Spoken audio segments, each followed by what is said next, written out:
This is Hidden Killers with Tony Brueski. You thought your family dynamics were complicated. If you know anything about the Franke family, you may be thankful for what your dynamics are. We're going to be diving in here into one of the most twisted true crime cases in recent years, Devil in the Family, a new documentary on Hulu peeling back the layers of the Ruby Franke case, exposing how extreme parenting, blind faith, and a little too much YouTube fame created the perfect storm for abuse to thrive. The most fascinating and frustrating figure in this case, his name's Kevin Franke. He's the husband and he's the dad of those 6 kids. A father who claimed he was shocked by everything that happened while also admitting he let a controlling therapist and his wife run his life like a cult. So was he a victim of psychological manipulation, or was he an enabler who found it easier to play along than to question what was happening? And most importantly, how does someone get so lost in a belief system that they abandon their own children to suffering? To help us make sense of all of this, psychotherapist Shavaun Scott joining us. Shavaun, with someone this deeply embedded in a belief system like Kevin Franke was, I know it's a broad question, but how do they rationalize this sort of behavior and things that seem so obviously harmful to anyone on the outside? Yeah, from the beginning, my term since I first heard about this case was pathological passivity for Kevin. That even before Jodi Hildebrand came into their lives, he was letting Ruby run the show with her harsh parenting practices, like withholding food from the kids. Things that, no normal parent would even consider something like that. So I saw him as suggestible, submissive, and Ruby as so perfectionistic that she kept up this facade of the perfect Mormon wife, the perfect Mormon mother.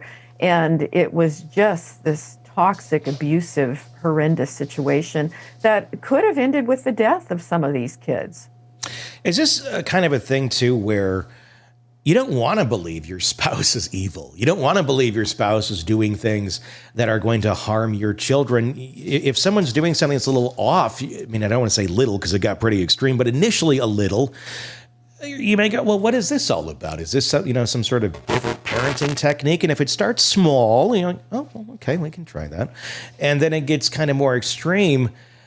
It's the the lobster in the pot or the frog in the boiling water. I mean, Kevin insists that he had no idea about the extent of abuse happening in his own home, and certainly he claims he has no idea what was going on with Ruby and Jodi off there in the desert. I mean, from a psychological standpoint, how do people convince themselves that something isn't happening, even when it's all around you, especially protecting your own children? That's what makes this case so dark. It's not just yourself, it's your kids.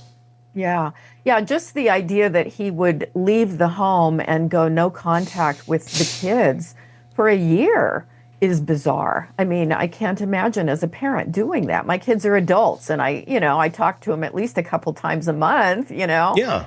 Whether they want to or not, mom's there. Mom's always connected. And so that is strange. And the fact that because they gave Jodi this credence as a spiritual guru and leader and expert therapist who knew all, that's strange. And the only way I can make sense of that is that their acceptance of the authority of the LDS faith and the LDS church, that they grew up under a system where you did what you were told, and especially if supposedly this was God's way. And I think he was therefore vulnerable to that kind of brainwashing. Mm-hmm. And again, Ruby clearly had a very strong personality, a very dominating personality, and he was too passive, to an extreme degree. Yeah. And again, that's just what is baffling. Do you think the church had a huge influence on this? Because, I mean, the Mormon faith, it walks people right up to a gray area. And I'm talking normal Mormon beliefs of people on earth being prophets, people having that one-on-one with God, like this thing parallels Lori Daybell a lot in terms of, oh, I'm getting these visions from God. I'm having these feelings and these thoughts, and it's the righteous thing to do, and I'm supposed to be doing it. It really gets Ruby Franke-ish as it goes on. And they walk you up to that, but they say, you can personally have that experience, but anything that God tells you outside of things directly for you, that's not real. That can't be it. But you can have this delusion over here, but not quite the delusion not this far. And it's not rocket science for people of grandiose thinking to go, well, what if I am getting this? What if God is telling me stuff about other people? And the church says that I shouldn't be getting those. But isn't God a stronger power than the church? And then you get this. Then you get people going off and, well, the church is wrong and I got the vision and I'm going to go. And they believe this. Do you think Kevin was all in on this sort of thinking that these visions are coming to Ruby and this is all God's righteous plan and this is how it all should be? Or is it just, I don't want to upset this woman that I like having sex with? Probably both. probably all of the above there. Yeah.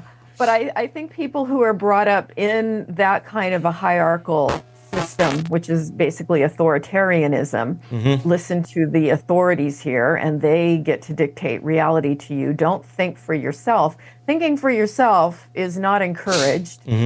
And yes, he obviously had and still continues to have a very strong bond with Ruby and would probably do almost anything to try to please her because she had that much power in the home. And it's one of those awful cases where we try to take it apart later and go, well, this probably went back to the way he was raised. Yeah, I'm sure it probably all plays into this. I know one of the things he said in the documentary when asked about when looking back at all of this, how did you not see all this? How did you think it was okay to just not be there for your kids for a year just because your wife and her therapist said you should do that?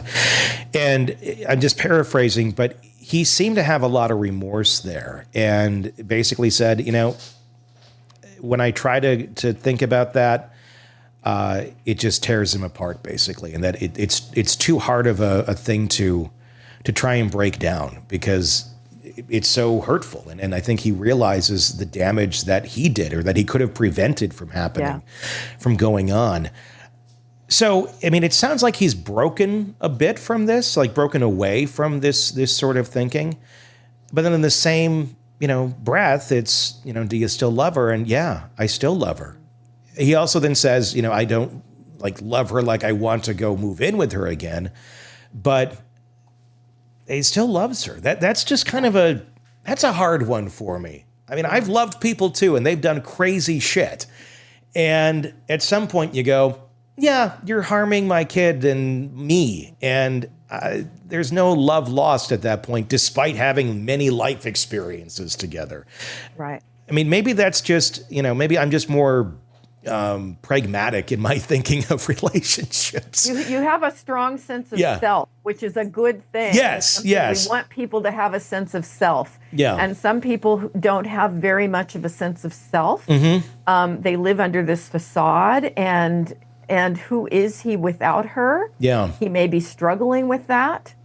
And even when we know people aren't good for us, sometimes it's very hard to break those bonds. And it would not surprise me if she weren't incarcerated if he wanted to get back together with her. Even though he knows maybe that she's not good for him, it could still be something that would be very hard for him to break away from. He's just beginning. This is only, like a year fresh from when a lot of these things went down. Healing from this has got to take more than that. And I feel like he's on the path from what we've seen. Yeah. And I hope he's on the path. But he still seems to kind of wade in the waters of the Ruby delusion land a little bit, with the love, with the that sort of thinking. It's a scary place to be that he's still kind of there. Do you think 2-3 years from now that some more time will help Kevin fully move away from this? And if you were trying, if Kevin, was a client of yours and you're the therapist, what would you be saying to him to try and heal in a healthy way? Yeah. I think he needs a lot of reality checking, a lot of work on being a stronger person, learning to think his own thoughts, to be independent, and to reevaluate this attachment to her. What is the meaning behind that? So it would be pretty deep work. And my guess is now you're looking at more than 2 or 3 years. You're probably looking at 10 or 20 years, maybe for the rest of his life, unpacking that and trying to grow a stronger sense of self. Obviously, this is all conjecture here, and I wish the best for Kevin Franke. I do have sympathy there for him to a certain extent. If Kevin Franke, had not had, Ruby here and by his side doing all this, do you think he'd be just as susceptible for falling for, any sort of belief system and just going along with it, carte blanche? Even today, I wonder going forward, does this make him stronger and less susceptible from falling into another trap of another person that has these sort of beliefs? Or is this something that's really, it's in there, it's ingrained, and he has to be really vigilant not to fall into it again? Yeah, I think the latter. I think he is a person that is easily influenced. He's suggestible, and hopefully he comes out of this stronger and learning some lessons, how to be more careful and protective of himself and his kids. Hopefully so. But I think he's shown that he has vulnerabilities here, and that likely has to do with the way he was brought up. Obviously, we have the kids here that are there's 2 that are featured in the documentary, the oldest and the son. The other ones are still out of age, and I don't know exactly where they're at right now. I know Kevin is trying to get custody, or maybe he has custody. So I can't really speak to the younger ones because, they're still developing, hopefully, I would think it'd be okay to have their dad in their life as long as he's not abusing them. But to the older ones who've seen this, who've kind of made their peace with the insanity as much as they can, or at least accepted it, what would you advise them? Should they keep a relationship with Kevin Franke, who was so absent at these times where he should have been protecting? Would that be a better thing for them in their lives going forward? Just kind of like mom's gone and, maybe he should be too? Or is that a relationship that's worth having some grace and trying to find forgiveness in? Yeah, my sense of Kevin is that he was more of a benign presence in their lives. And so they probably do have more of a positive bond with him. And I think it's really important for kids to maintain those bonds whenever they can, if the parent is not a danger. So I would be really shocked if he were to do anything inappropriate as far as discipline or whatever with the kids. I think he's learned a lot about that. But there would be, over time, and this is something that would take, again, years, repair work to be done on why didn't he step in? Why did he disappear for a year? And he's got explaining to do with them, but that's something that, the younger kids are probably too young to even understand at this point. They can't articulate it. But I have hope that his relationship with the kids will be solid going forward, and that he'll learn how to be a stronger presence in their lives. Craving non-stop true crime updates? Press subscribe now and get the latest cases, analysis, and expert commentary delivered straight to your feed. Only from the Hidden Killers podcast and True Crime Today.